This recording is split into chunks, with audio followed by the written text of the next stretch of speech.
Hey everyone, it's Ivan, kitbadger.com, here today to share with you my loadout from the South Carolina 2019 Tactical Games. Starting kind of with the mundane at the bottom, some sweet shoes.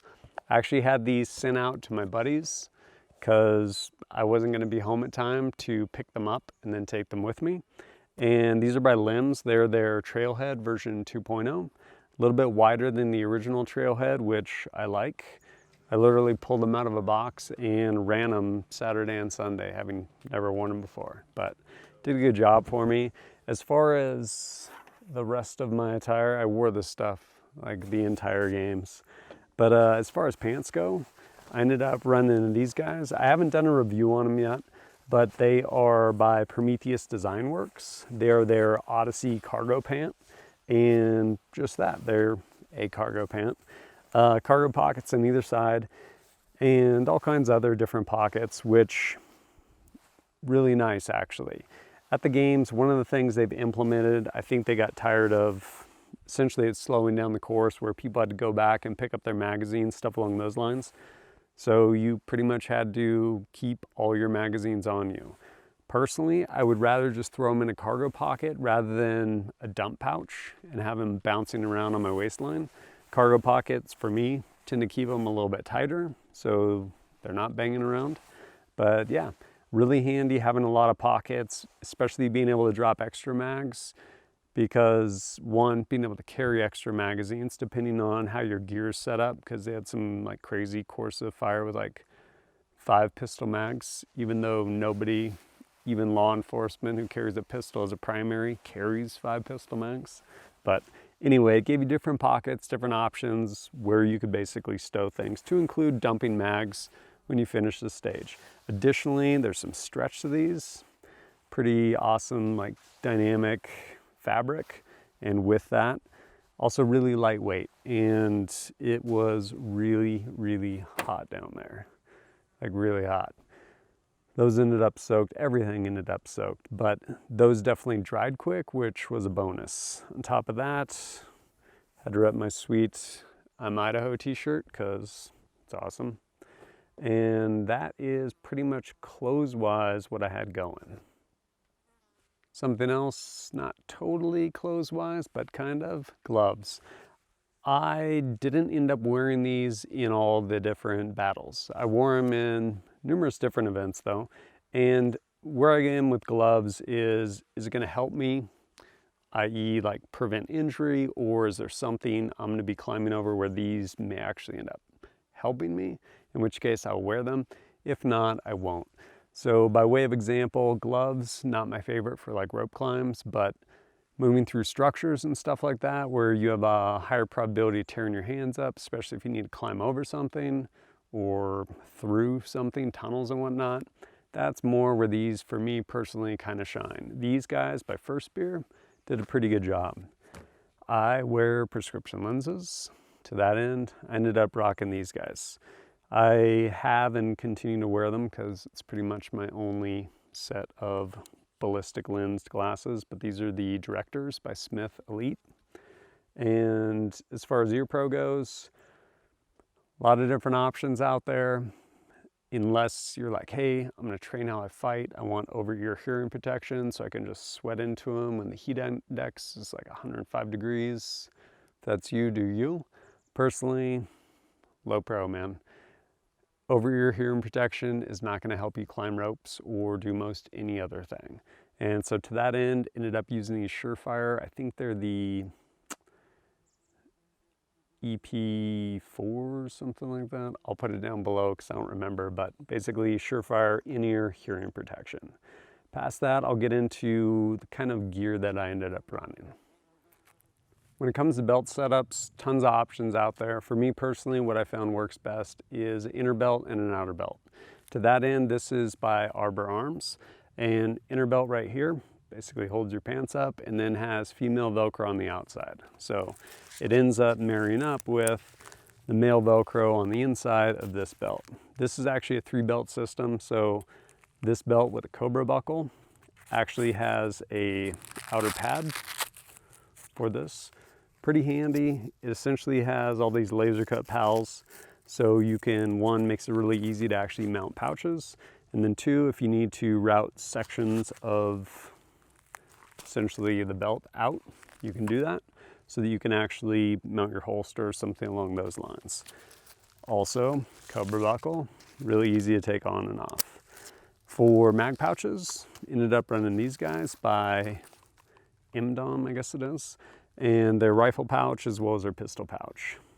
Really good retention, easy to put stuff in, easy to take it out, didn't lose any magazines.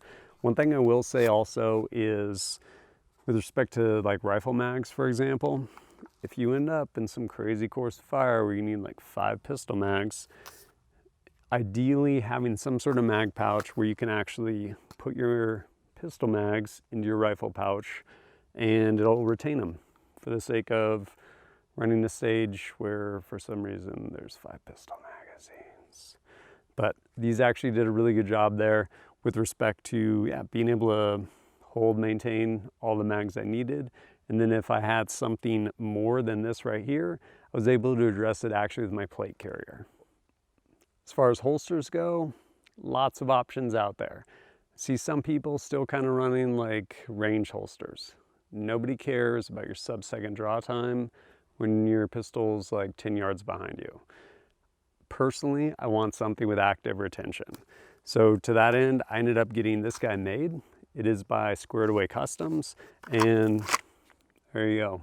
Active retention, also has a weapon light on there, and really handy. So no matter what, even if you're inverted, things not coming out. Whether it's something like this or even an ALS holster, highly recommend something with retention. With respect to pistols, this is what I ended up running. Sig P320 X5 Coyote. How did it do? Did amazing. How did I do with it? Sometimes I did amazing with it. It's one of those, heart's going, you're like, yeah, I'm excited. And then it's like, wait a minute. Wall, hit. And I'm like, oh yeah, that's what I should be doing. And every time I would slow down, this did a great job for me. So yeah, pistol did good. Sometimes I did pretty good with it. Ultimately, definitely performed, no issues whatsoever with it. With respect to ammo for this, I was using some from Minuteman Munitions. I think it was their 124 grain. And yeah, no issues whatsoever. Anything I missed was absolutely on me. And yeah, I like this. In part, one of the reasons I do like it is the way their trigger system works. It's serialized. So I've been spending a bunch of time with their X5 Compact, I guess it is, P320 X5 Compact. Smaller version of this. And with that, pretty used to that specific trigger. To that end, pulled this trigger out of this, pulled the one out of the gun I'd been carrying, dropped it in here, exact same trigger. And I think that alone is pretty cool, but this ultimately did a good job for me. As far as armor goes, I ended up running this guy. It is the Slickster 0.1, I believe it is. It is made for SKD Tactical by Ferro Concepts. And it is basically cut to the SKD Tactical level 4 standalone plates. They're a little different than like E-Sappies. And it did good for me. Inside, there's this mesh padding, kind of let it breathe some, also comfortable. And then the shoulder straps, really low pro. You don't have like an obnoxious buckle, basically where you're trying to get your like stock pushed into your shoulder. So it's sliding one side or the other. No issue with that whatsoever. And the other thing I do like about this is the cummerbund. One, there's elastic to it. So once you actually kind of snug this down to yourself, start exerting yourself, the plate carrier can move with your chest rather than just having it like contained essentially. And then also in here, there's storage. So you could put extra magazines. If for whatever reason I was running the stage where I needed more than just the 2 magazines on my belt, I could throw them in there. Worked out well for me. As far as head protection, because GTI is basically a decommissioned nuke facility. You didn't need a helmet. Definitely glad I had it. I don't remember like smashing my head against pipes or anything like that, or while crawling through anything, but whatever, peace of mind. And on top of that, I didn't have to fight with a headlamp that maybe was going to move around on me. To that end, going into build, like soon as the stage started, X300 Ultra, turned this thing on and it just threw a beam. And I rolled with it the whole time. Did great for me there. As far as other lights I brought, because I was like, I might need them, maybe not.